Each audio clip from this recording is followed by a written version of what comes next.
ini harus kita fahami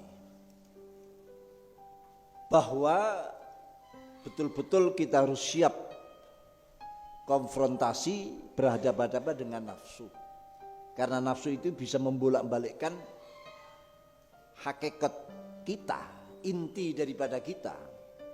Orang disebut-sebut pinter, disebut-sebut cerdik cendekiawan, bahkan masuk kelompok-kelompok yang diakui keilmuannya, tapi bisa juga di sini menjadi orang yang bodoh.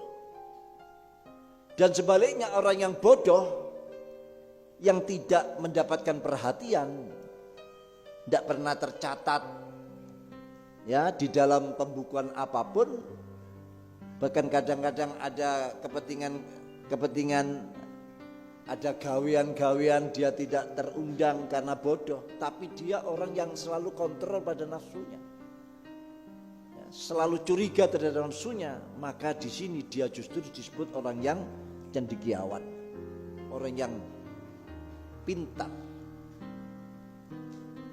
Karena ilmu kalau tidak didampingi oleh agama, ilmu tidak didampingi oleh rasa zuhud, ilmu tidak didampingi oleh ketakwaan, maka ilmu itu justru akan menjadi hal yang sangat membahayakan pada diri kita. Makanya Quran menyatakan innama yakhshallah min ibadihil ulama. Jadi ulama yang yakhshallah itulah, khasyatullah itulah yang menjadikan ulama ini dianggap orang yang paling tahu kedudukan Allah dan kedudukan dirinya, kedudukan nafsunya. Jadi intinya sebenarnya kita diciptakan itu untuk menghadapi nafsu, karena nafsu ini yang akan mengajak menjauh pada Allah. Ya, nafsu inilah yang akan menjadi hijab kita yang selama ini kita di dalam tahapan-tahapan beriman pada Allah masih selalu mengambil dalil dari sekitar kita. Padahal makrifat itu sejak kita lahir sudah dibekalkan pada diri kita. Sibghatullah. Ya, itu sebagai sibghatullah. Nah, disinilah Kiai Musannif mengingatkan kita. Wala antas haba jahilan la yardo an nafsihi khairun laka min atasba aliman yardo an nafsihi.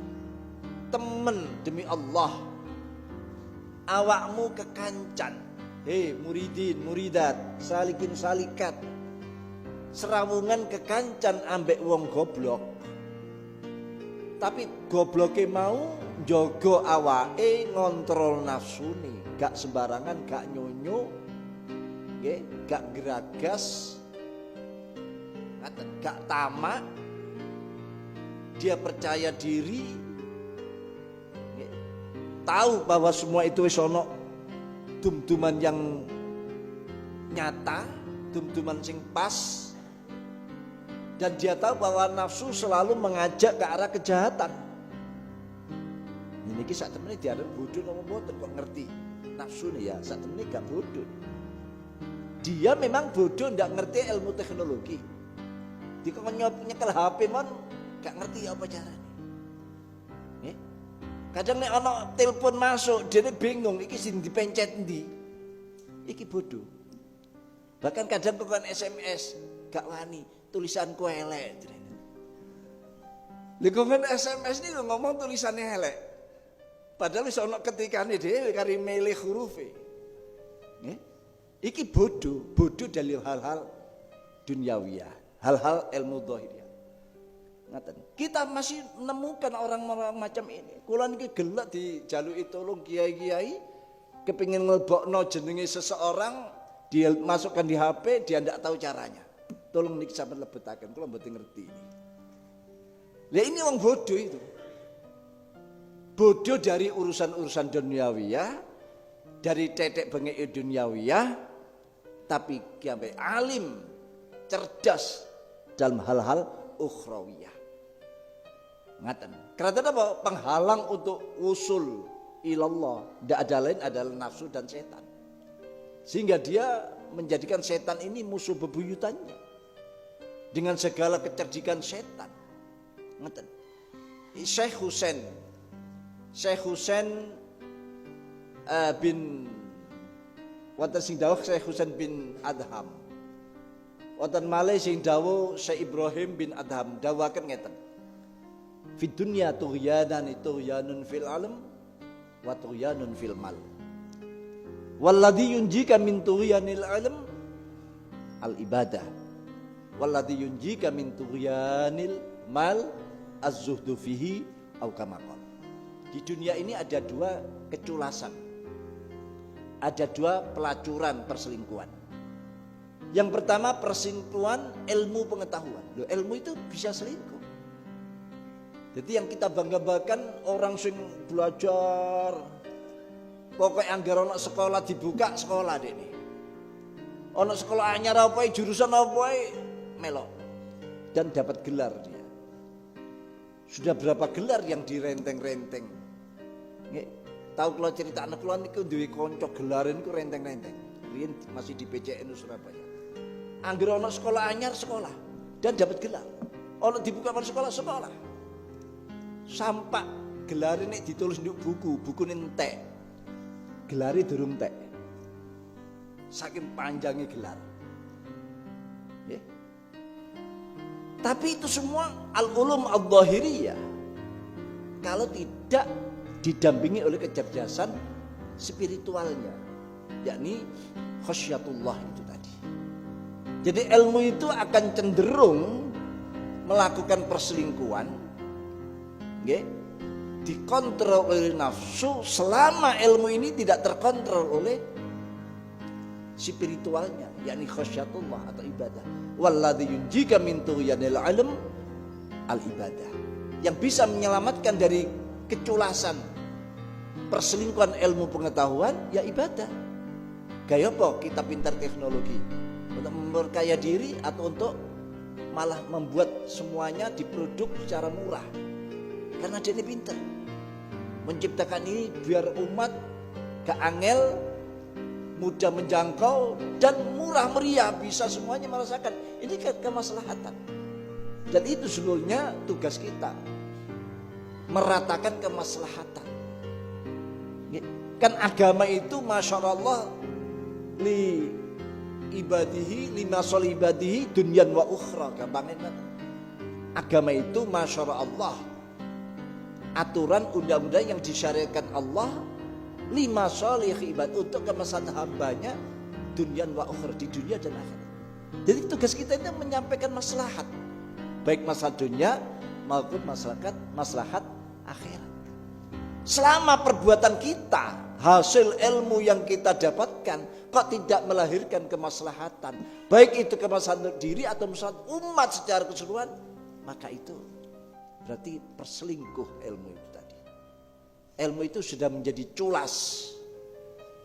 Ya. Itu. Jadi ilmu dhahir, maka sekarang ini orang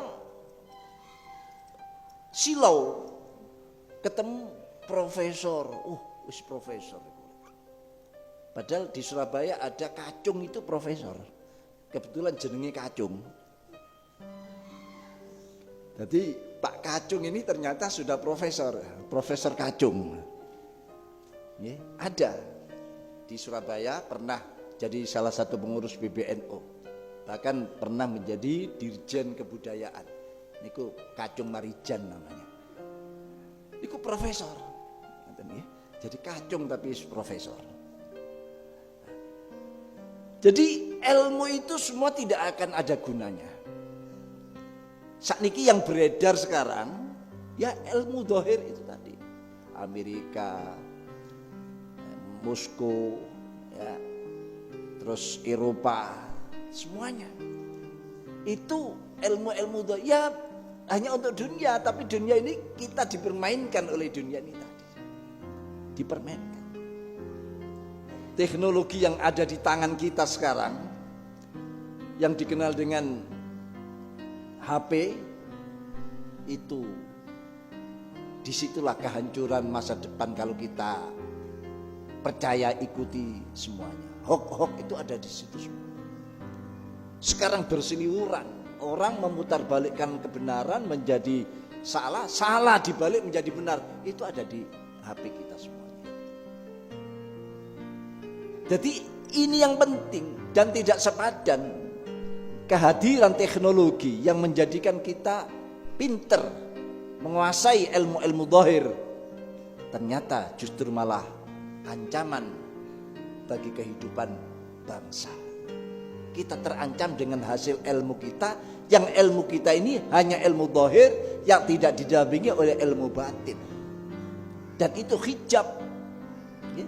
Itu hijab dan itulah nafsu. Dari bagian sekian nafsu itu tadi.